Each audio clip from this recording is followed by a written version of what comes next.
Commerce कट्टा या YouTube चॅनलवरती आपलं सर्वांचं स्वागत आहे. आपण आज बघणार आहोत page number 48, example number 10. From the following trial balance Riddhi and Siddhi, you are required to prepare trading and profit and loss account for the year ended 31st March 2019 and balance sheet as on that date after considering the additional information given below. आपण आता बघूयात ज्या ज्या आयटम्सला adjustment आहेत त्यांना आपण tick करून घेऊयात. Closing stock, outstanding expenses, wages and travelling expenses.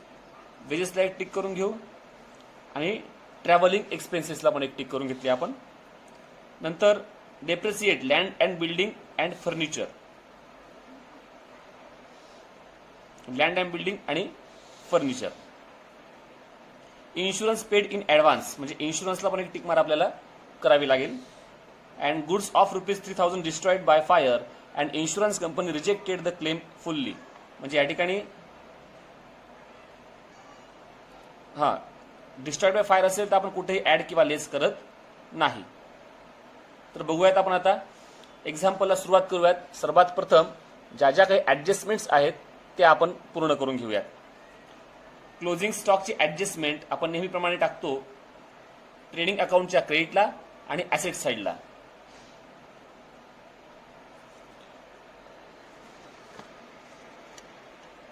मग प्रथम घेऊयात ट्रेडिंग अकाउंटच्या क्रेडिट बाजूला.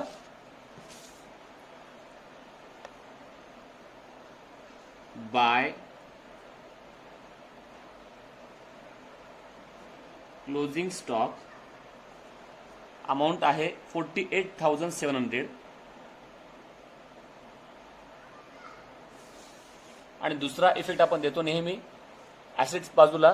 तर ऍसेट बाजूला घ्या 8 ते 10 जागा सोडून माहिती आहे. Closing stock 48,700.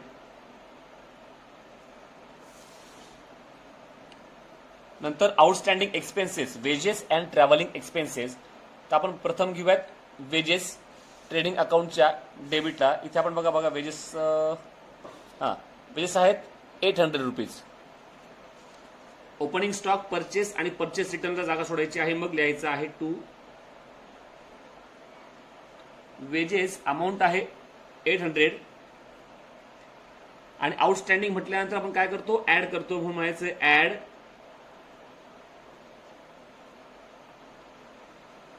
Outstanding ₹700. Outer column 1,500 आणि ट्रॅव्हलिंग एक्सपेन्सेस आहेत आपले 250. आपण ट्रॅव्हलिंग एक्सपेन्सेस घेतो नेहमी प्रॉफिट अँड लॉस अकाउंटच्या डेबिटला घ्या. इथे म्हणा to travelling expenses 250 inner column आणि पुढे म्हणता येते की 200 काय आहेत आउटस्टँडिंग आहेत. आउटस्टँडिंग काय करतो आपण ऍड करतो म्हणायचं ऍड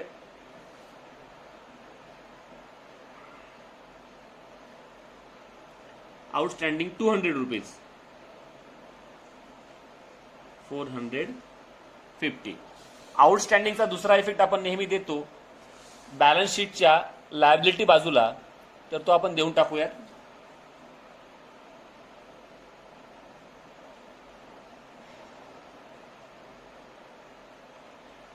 आउटस्टँडिंग वेजेस 700 आणि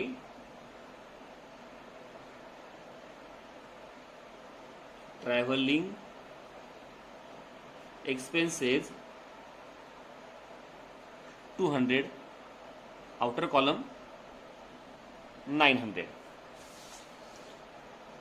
then depreciate land and building by 10% and furniture by 5%. Land and building आपली आहे 42,500 आणि फर्निचर 700. ऍसेट बाजूलाच घ्यायचं आहे आपल्याला. मग प्रथम घ्या लँड अँड बिल्डिंग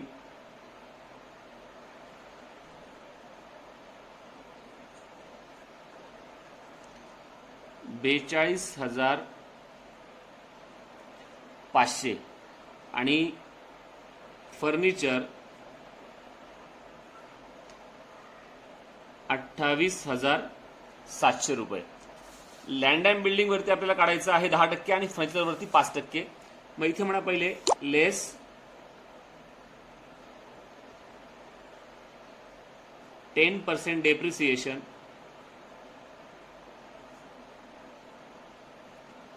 म्हणजे 4,250. आउटरला 38,250. इथे लेस 5% डेप्रिसिएशन,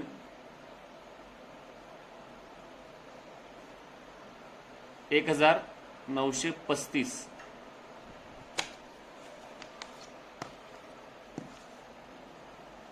वजा केल्यानंतर उत्तर येतं 36,765. बरोबर. आता डेप्रिसिएशन आपलं जे आलेलं आहे याचा सेकंड इफेक्ट आपण कुठे देतो नेहमी, तर प्रॉफिट अँड लॉस अकाउंटच्या डेबिटला टाकायचा आहे. मग इथे म्हणा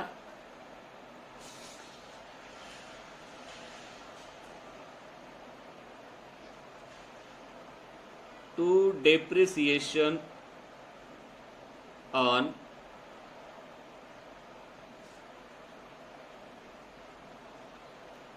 लँड अँड बिल्डिंग 4,250 आणि furniture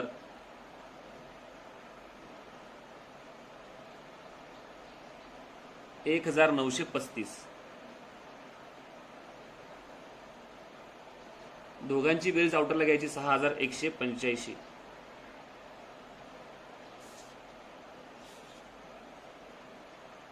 insurance paid in advance ₹300.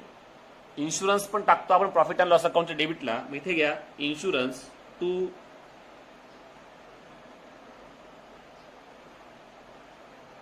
Insurance 1,200. Prepaid म्हटल्यानंतर काय करतो आपण, आधीच पेड केलेले आहेत, ऍडव्हान्समध्ये पेड केलेले आहेत, तर आपण ते लेस करत असतो कारण ते नेक्स्ट इयरचं आहे. आपण रेकॉर्ड फक्त करतो करंट इयरचं. लेस प्रीपेड 300, आउटर कॉलम 900. आणि प्रीपेड केलं असेल तर ते परत केव्हाही मागू शकतो आहोत, म्हणून दुसरा इफेक्ट जाईल त्याचा. प्रीपेड इन्शुरन्स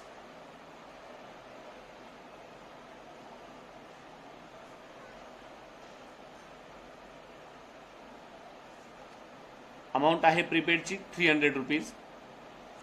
ॲसेट बाजूला. नंतर goods of ₹3,000 destroyed by fire and insurance company rejected a claim fully. म्हणजे आपण इन्शुरन्स काढलेला होता पण आपला क्लेम ऍक्सेप्ट झालेला नाहीये, म्हणजे आपला ₹3,000 टोटल लॉस झालेला आहे, क्लेमच ऍक्सेप्ट केला नसल्या कारणाने. त्याचा ऍसेट साईडला इफेक्ट द्यायची गरज नाही. मी नेहमी सांगतो की आपलं कुठल्याही कारणाने गुड्स जात असेल आपल्याकडनं तर पहिला इफेक्ट आपण देतो ट्रेडिंग अकाउंटच्या क्रेडिटला. मग इथं म्हणायचंय by goods destroyed by fire amounted to ₹3,000.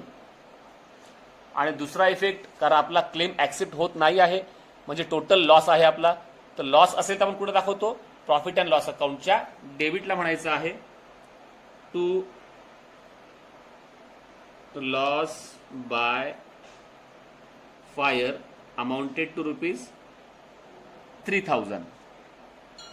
अशा प्रकारे सगळ्याच ऍडजस्टमेंट संपलेल्या आहेत. तर आपण आता सुरू करूयात पोस्टिंगला.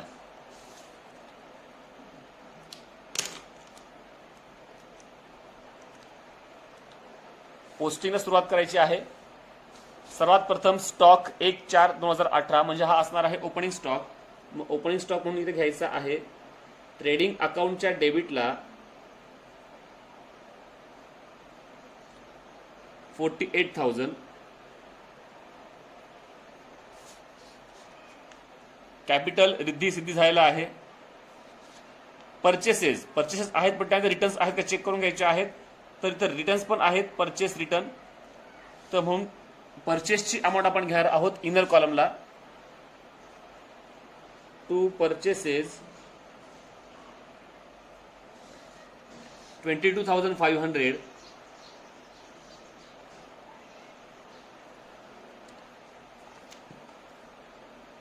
लेस रिटर्न्स आहेत त्याचे 500 rupees.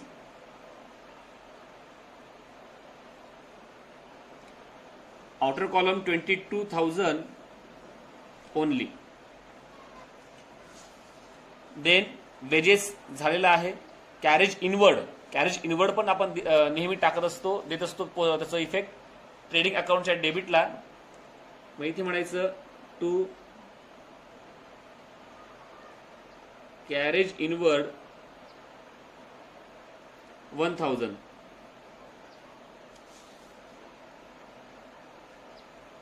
Sundry creditors liability side balance sheet, liability side, sundry creditors.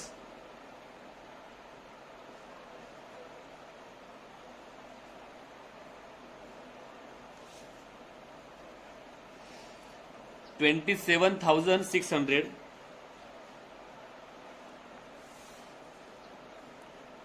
Then bills payable, it's also liability.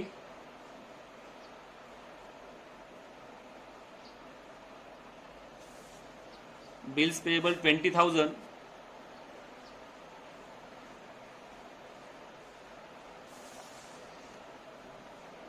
Then cash in hand,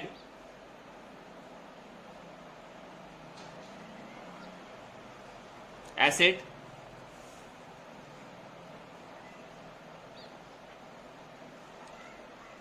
$2,850. Insurance आलेला आहे. सन्ड्री डेटर्सला कुठलीही ऍडजस्टमेंट नाहीये आज, मग इथे घ्या.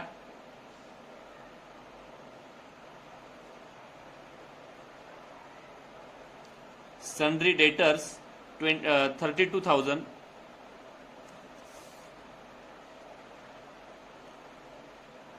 Bank overdraft is our liability, म्हणून घ्यायचं लायबिलिटी बाजूला. Bank overdraft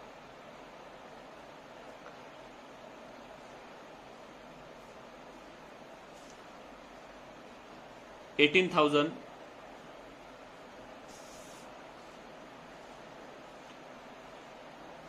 Carriage outward profit and loss account debit side.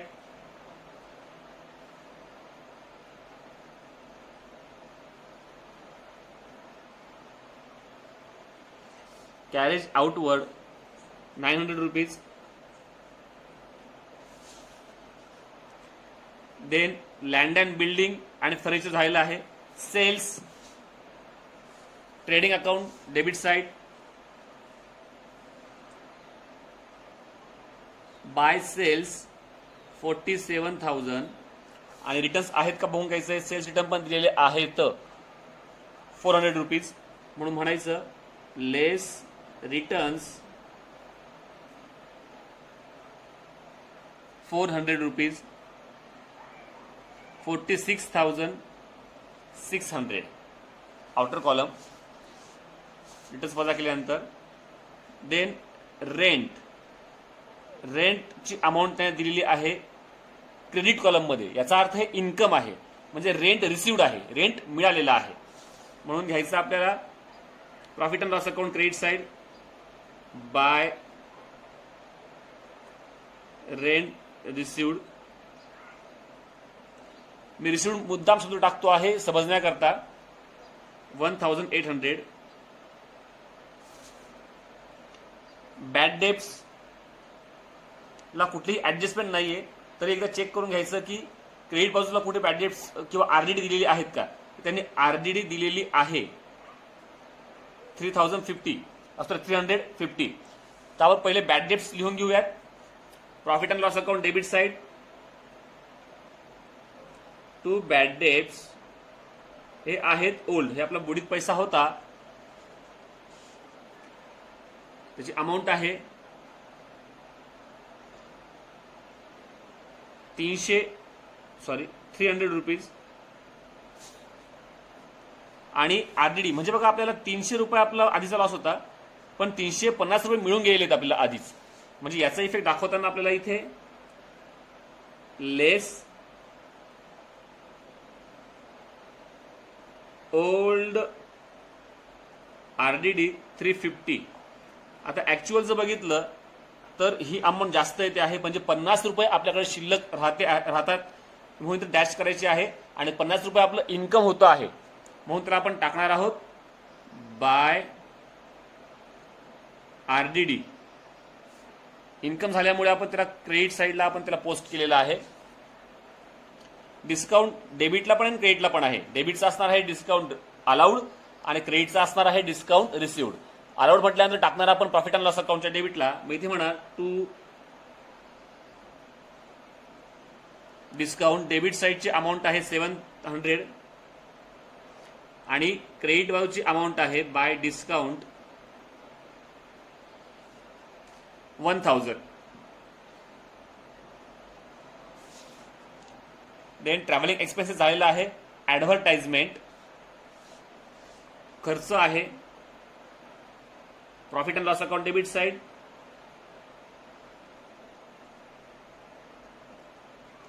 Advertisement 4150. अशा प्रकारे पोस्टिंग आपलं संपलेलं आहे. आता आपल्याला एक्झाम्पल टॅली करायचं आहे. सर्वात प्रथम आपण बघूयात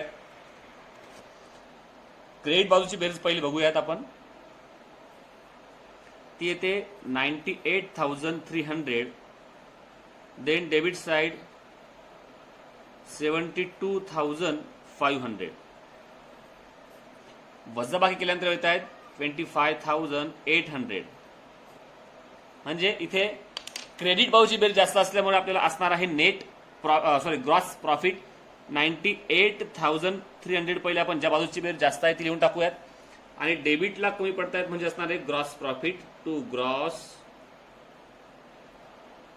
प्रॉफिट कॅरीड डाऊन आपण शोधला आहे आताच 25,800. 98,300. Profit transfer to profit and loss account credit side by gross profit brought down 25,800. आता इथे आपण करूयात credit side 28,650 and debit side 16,285. वजा केल्यानंतर येतात 12,365. म्हणजे नेट प्रॉफिट आहे इथे सुद्धा आपल्याला.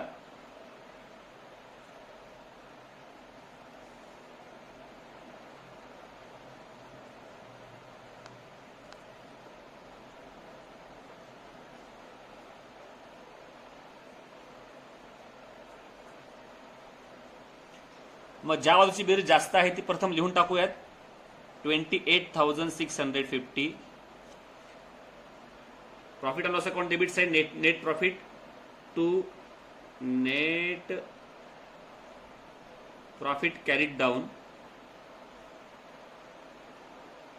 रिद्धी सिद्धी. वजा केल्यानंतर आपल्याला आलेले आहेत 12,365. 12,365 म्हणजे आपल्याला आता दोन्ही बाजूची बेरीज सारखी येते. आता इथे रेशो कोणताही दिलेला नसल्या कारणाने हे आपल्याला समसमान वाटायचे आहेत. समान जेव्हा वाटतो आहोत आपण तर आपल्याला उत्तर येतं आहे भागिले 2 जेव्हा करतोय तर 6,182.5 असं उत्तर आपल्याला येतं आहे. त्याच्यामध्ये 6,182.5 दोघांनाही. मग आपण एकाला वाढून देऊयात 6,182.5 उत्तर आपले येत आहे. तर 6,182 आपण रिद्धीला देऊयात किंवा 83 केलं चालतील. इथं असं काही नियम नाही की 1 रुपया कोणाला वाढवायचा आहे. दोघांपैकी कोणाला आपण हा 1 रुपया वाढून देऊ शकतोय. 6,182. आता हा आलेला नेट प्रॉफिट काय करणार आहोत नेट प्रॉफिट आपण टाकणार आहोत. कॅपिटलमध्ये ऍड करायचं आहे. ऍड नेट प्रॉफिट 6183, आउटरला 56,183 आणि इथं पण ऍड नेट प्रॉफिट सिद्धीचा 6,182, आउटर कॉलम 36,182. अशा प्रकारे कॅपिटल लिहिल्यानंतर बॅलन्स शीटची टोटल दोन्हीही बाजूंची liability side and asset side सारखी आली पाहिजे. ती म्हणजे 1,58,685, 1,58,685. अशा प्रकारे सर्वात सोपं असं एक्झाम्पल होतं. अशा प्रकारे आपलं एक्झाम्पल टॅली झालं पाहिजे. आपण एक नजर मारूयात. प्रथम ट्रेडिंग अकाउंट, नंतर प्रॉफिट अँड लॉस अकाउंट,